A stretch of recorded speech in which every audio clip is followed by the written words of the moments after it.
Listen to this verse. This is from Luke's Gospel.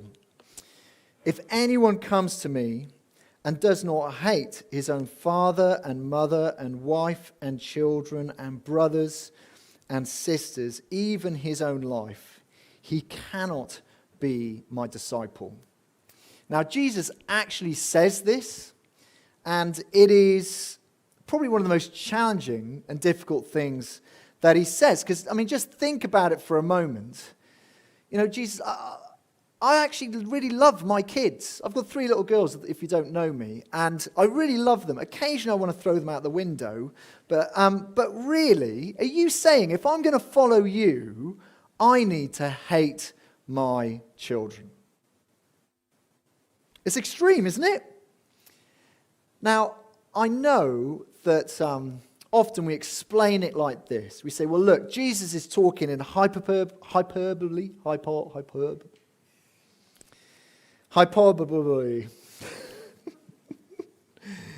He's making a point to help us grasp a bigger point, hyperbole.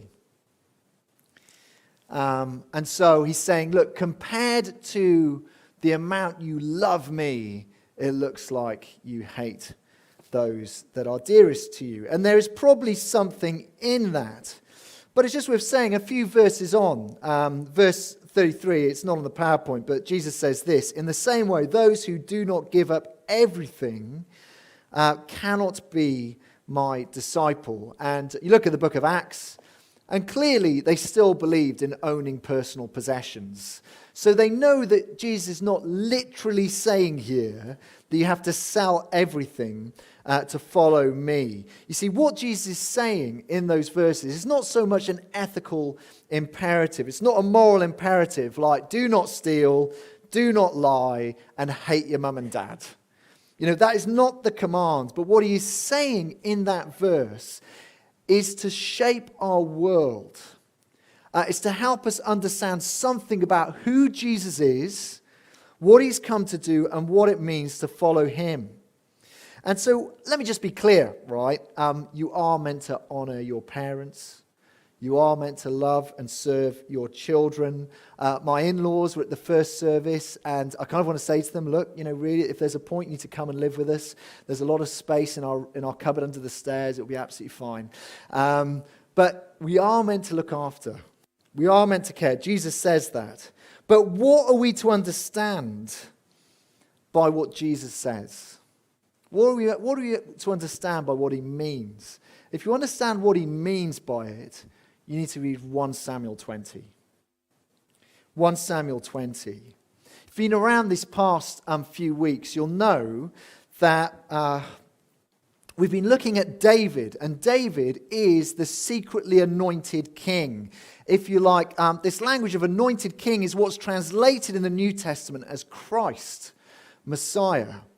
And so as we look at David, the anointed king, he teaches us in a small way something about what it means to be under Jesus and his rule and to be part of his kingdom. And last week, if you were here, you will know that David is in a pickle. 4 times, Saul, who is currently the king on the throne, wants him dead. And you remember that some of his attempts end up in kind of comical endings. But from David's perspective, his head is absolutely all over the place. He doesn't know where he can turn. And if you can imagine, we look on at this and we go, oh, David, we know what happens. We know you end up being the king and you end up leading the nation in an astonishing way and taking Jerusalem. You do an astonishing job. But for David at this moment, he doesn't know if he goes around the next corner and someone finds him and kills him. And so where does he go? He goes to his best mate, Jonathan. 20 verse 1. He goes to his best mate, Jonathan. And what do we find? Verses 21 to 23, right? We see Jonathan trusting everything to David. And that sounds like it makes no sense, considering what I've just said. Surely it should be David trusting everything to Jonathan. But let's have a look how it unfolds. Verse 1, let me read it to you. Chapter 20, verse 1. Then David fled from Naioth at Ramah and went to Jonathan and asked, "What have I done? What is my crime? Have I wronged you, your father, that he's trying to kill me?" And here is David, and just think about it. He's gone to Jonathan. He's saying, "Look, your dad's trying to kill me. He's trying to kill me. He's just this happened, and the hitman and the death squad, and he threw the spear at me for a third time." And look at Jonathan's reply. This is massively disconcerting. Verse 2. "Never," Jonathan replied. "You're not going to die. Look, my father doesn't do anything, great or small, without letting me know. Why should he hide this from me? It isn't so." Jonathan says to David, you're losing your head. My dad is not trying to kill you. Now just think about David hearing those words. Okay, there's two things in his head that he thinks could be going on. Either Jonathan is telling him the truth at this point. And if you remember from last week, Jonathan intervened and he ended up reconciling things between Saul and David, and they were friends. And David could be thinking, that's all he knows about, and he hasn't heard what his dad has planned. And so I can trust him. There's one side, but just think about the other side. He hears that and thinks, Jonathan's in on this. My best friend is in cahoots with his dad, and he wants me dead as well. Verse 3. But David took an oath and said, "Your father knows very well that I found favor in your eyes." And he said to himself, "Jonathan must not know, or he will be grieved. Yet as surely as the Lord lives and as you live, there is only a step between me and death." He says, Jonathan, really, I think this is what's happened. Your dad's worked out that you are for me, and he hasn't filled you in on what he's been plotting, what he's been planning, what he's been carrying out. Verse 4, Jonathan said to David, "Whatever you want me to do, I'll do for you." He says, "Look, you've got to understand, I do not know anything about this, and David, you can trust me." And so verse 5, David brings together a plan to help Jonathan be convinced that his dad really wants him dead. And this is his plan. Okay, they've got a new moon feast on the 5th. I think you could call it like an office work party. Secret party. It's not a secret party. They definitely know they're at a party and a feast. And they get together, and David is one of the key right-hand men, so he'd be expected to be there. And he says, "I won't be there. And when your dad asks you, 'Oh, do you know where David is?' You're to tell him that he's gone back to Bethlehem to see his brothers. It's like a birthday do he just couldn't miss. It's a sacrifice. They're probably going to Nando's. I just thought, it just sounds like something that he really should go to. So I let him go." And he said, "Then see how your dad responds. If your dad goes bananas, he wants me dead. If he says, 'Oh, that sounds reasonable. That sounds fine,' then he doesn't want to kill me." So the plot is set. The plan is set. But there's a little bit more that comes out. Look at verse 8. There's a little bit more. See what David says to Jonathan. "As for you," this is David saying to Jonathan, "show kindness to your servant, for you've brought him into a covenant. If I'm guilty, then kill me yourself. Why hand me over to your father?" He says, "Look, Jonathan, if you really think I'm plotting against your dad, if you really think I'm a threat, if you really think I'm lying to you, then you might as well kill me now." But listen to what Jonathan says, verse 9. "Never! If I had the least inkling that my father was determined to harm you, wouldn't I tell you?" Verse 10, "Who will tell me if your father answers harshly?" So he says, look, how am I going to know? If your dad does answer, how do I know that actually I know that he wants to kill me and you know that he wants to kill me? How are we going to work this out? And they come up with another plan. Verse 11, Jonathan says, "Let's go out into the fields." And so they went there together. And verse 18, he says, okay, this is what we're going to do. Tomorrow is the new moon feast. Verse 19, "The day after tomorrow, towards evening, go to the place where you hid when this trouble began." It says, go to this rock, and I'm going to get my bow and arrow, and I'm going to send out a couple of arrows. I'll get one of my servant boys to go and chase after the arrow. And if it falls to a side, I'll say, it's fallen to the side, and that is my message to you, you are safe. But if I shout to him, it goes beyond, it's gone beyond you, it means you are not safe and you need to run for your life. That's the plan. It's all a bit line of duty. Who can you trust? What's going on? All of this. And let me just pause at this moment and say, what a friendship. What a friendship. David and Jonathan are held up as one of the greatest friendships in all of Scripture. Two tough, manly blokes who have an incredibly close and open bond. And there's nothing sexual about it. And what I want to say, men, I think women need to hear this less. Because I think women on the whole are much better at building up friendships. That's generalizing.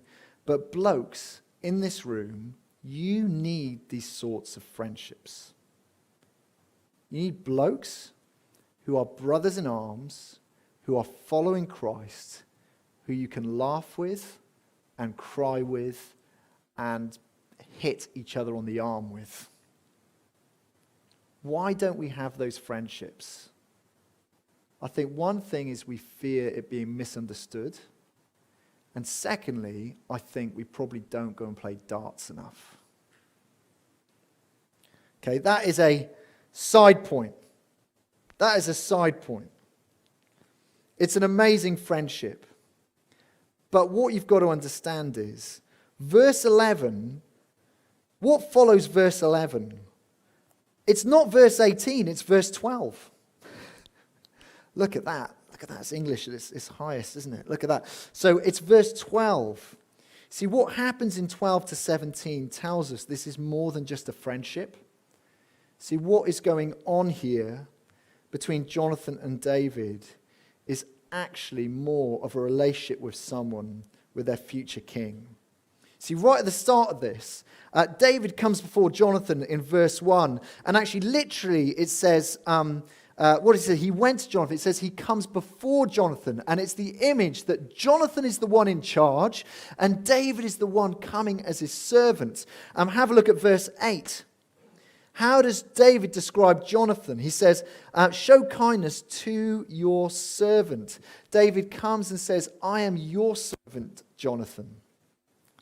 But actually, who does Jonathan think has the power? Who does he think who has the power? Actually, he sees it as the other way around. He sees things far more clearly than David. David is here and he thinks, I'm about to die. And Jonathan thinks this. He knows before him is his future king. And there's two clues in what he says in verses 13 and 14. Just have a look at this. Verse 13. Look what he says to David. Right at the end of verse 13. May the Lord be with you as he has been with my father. I.e., my dad was the king. When he was the king, the Lord was with him. When you're the king, may the Lord be with you. Verse 14 and 15. Look at this. He says, but show me unfailing kindness, like the Lord's kindness, as long as I live, so that I may not be killed, and do not ever cut me off from your kindness, from my family, not even when the Lord has cut off every one of David's enemies from the face of the earth. You see, Jonathan understands what happens when someone takes the throne. We've seen this a little bit in politics. So when Boris Johnson was made Prime Minister, which he may not be for much longer, but what does the Prime Minister do? Well, they take any potential leaders within their party who could be a threat to their leadership, and either they stick them on the back benches or they give them a position in the cabinet which they know they're going to make a right mess of. So no one thinks, oh, they should be our next leader. They take out potential threats. And if you go back to this incident 3,000 years ago, what would a new king do? They would kill off the family of anyone who might have a claim to the throne. They would get rid of them. They'd get them out of the picture. And here is Jonathan, and he is saying to David, your ascent to the throne is unstoppable. Because when God says it's going to happen, it will happen. And so when you're there, show kindness to me and my family. Now, this is remarkable, right? Because Jonathan, at this point, is in the position of power. He could, the next day, have David behind this rock and go and tell his dad and say, I know exactly where David is. Let's go and take him down. And then the kingdom is mine. He could do that. But you know what? He's willing to say, I'm not going to take that power. I'm not going to grasp it for myself. David, you are God's anointed king, and so I'm going to give you everything. In a context where David looks like he has got nothing. David is going to be on the run for the rest of 1 Samuel. See, what we have here, verse 16, Jonathan makes an oath. May the Lord call David's enemies to account. And verse 17, Jonathan made David affirm his oath to him out of love because he loved him as he loved himself. But here we have is something more than a deep friendship. It is a king with his subject. But Jonathan is willing to serve and submit to David, even though the kingdom that David is running at the moment looks a little bit rubbish. No one can see it. Doesn't look like it's really going anywhere. But he knows the promises of God that he can build his life again. Why? Why does he do that? Because he knows the future of the kingdom will be glorious. You know, and it's just worth us saying, as we come to Jesus, the King who reigns, let's face it, it can feel and look a little bit rubbish. I mean, it's kind of encouraging, isn't it? We look around the room, we see, there's people of all ages and stages here, and we're singing God's praise, and it's great. But when you think over the course of this morning, there's about 250 people here. You look out the windows, there's 130,000 people looking on thinking, you are nuts. Why are you following Jesus? Seriously, where do you think the kingdom is going to... Like, where is this king? Where is this kingdom? Where is it going to end? Where is it going to start? And yet we are here, and there is blessings to being part of his kingdom now, and this is part of it, right? It really is a blessing. But we give ourselves this king knowing the future is glorious. It's eternal. See, Jonathan offers everything up to David. We, if you're following Jesus, we offer everything up to him. But actually, verses 24 to 42 tells us there are consequences. And the consequence for Jonathan is this: he loses his family because of David. He loses family because of David. Have a look at verse 24. David hid in the field. When the new moon feast came, the king sat down to eat, and they have that big feast, and Saul's there, and he sees David's empty seat, and he says, okay, he must be unclean. There's a reason he's not here. He must be unclean, so he'll be here tomorrow. The second day of the feast comes, and he sees the seat empty again. He says, hey, Jonathan, where's the son of Jesse? Where's David gone? Do you know where he goes? And Jonathan's there saying, look, birthday party, Nando's. I said you must go.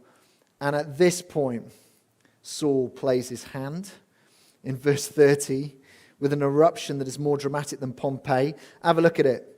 Verse 30, Saul's anger flared up at Jonathan and said to him, you son of a perverse and rebellious woman, don't I know that you have sided with son of Jesse to your own shame and to the shame of the mother who bore you? Not that I would ever use this with any of my kids, but you know things have gone bad when you're blaming. The reason you've acted like that is because of your mother. It's your mother's fault. You take after your mother. Not me, I'm really good and pure, but kids, it's because of your mother. Obviously, it's always the other way around in my household. No, the reason the kids are misbehaving is because of me, not you, my lovely wife, Grace. But there we go. He's going, you perverse and rebellious woman, you're a son of a... But he says, do you not understand what is going on? Verse 31.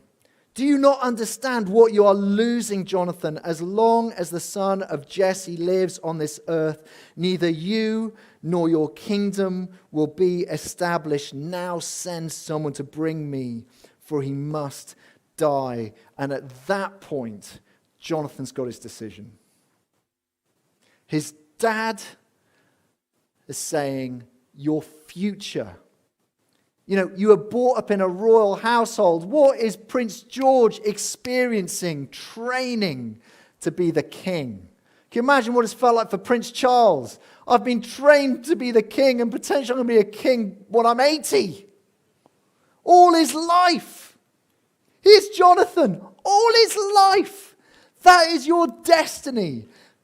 Saul saying to Jonathan, do you not understand? If David lives, this will not be yours. And his dad's going bananas. And can you imagine the pressure at that point to say, do you know what, Dad? You're right. There's this stone. Let's go and deal with the issue. What does Jonathan do? 32. Why should he be put to death, Dad? What's he done? And at this point, Saul so loses his rag and his thinking that verse 34, he gets up from the table in fierce anger. Oh, no, not that one. Sorry, here we go. Verse 33. Then Saul hurled his spear at him to kill him. And finally, the penny drops for Jonathan. At that point, he knew his father really wanted to kill David. If you like, Jonathan nails his colours to the mast. And his relationship with Dad is never going to be the same again.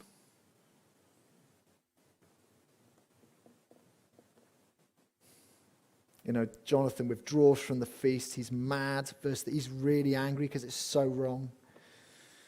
It's shameful, it says. And the next morning he goes out and he does his bow and arrow trick. And he shouts to the boy, go, run, go, go, go, go, go. And the boy heads home. And we have one of the most beautifully tender moments in verse 41. Look at this. After the boy had gone, David got up from the south side of the stone and bowed before Jonathan 3 times. Look at the humility of David. With his face to the ground. Then they kissed each other and they wept together. But David wept the most. Here is David, the anointed king, weeping for Jonathan. What's he weeping about? Weeping at the cost of this for Jonathan. He weeps at the cost of his relationship with his dad, his future. Huge cost. And they kiss each other. Now, I've seen this sort of kiss. I went to visit a friend out in Amman in Jordan who was doing some work out there, and he took me to a local kebab shop, and it was one of the finest kebabs I've ever eaten. But the owner of the kebab shop came from behind the counter and in Arabic said to him, "My little brother," and he grabbed him by the shoulders. Actually, he grabbed him by the head, and he kissed him on the head 8 times. Mwah, mwah, mwah, mwah, mwah, mwah, mwah. My little brother. See, it was a kiss of friendship and welcome and loyalty. And that is what we have here. See, this is not the kiss of a betrayer like Judas. It's a kiss that shows Jonathan loves his king. If you were here last week, we looked at Psalm 2. And Psalm 2 talks about how God has set his king on the throne and he laughs at his enemies. And do you know what the final verse of Psalm 2 says? It says this, it's on the screen. How are you to respond to this king that the Lord will enthrone? Kiss his son, or he will be angry, and your way will lead to your destruction, for his wrath can flare up in a moment. Blessed are all who take refuge in him. As Jonathan kisses David, He's saying, I'm taking refuge in you, David. And actually, you look on, you think, it's nuts. David is about to flee for his life and be on the run for 10 years. But the Lord's anointed is the only place for safety. It's the only place for forgiveness. It's the only place where you can face death and the judgment beyond that and not have to fear it because he is the Lord's anointed, saving King. Do you understand that submit your life to him may mean challenges in life and challenges with your family?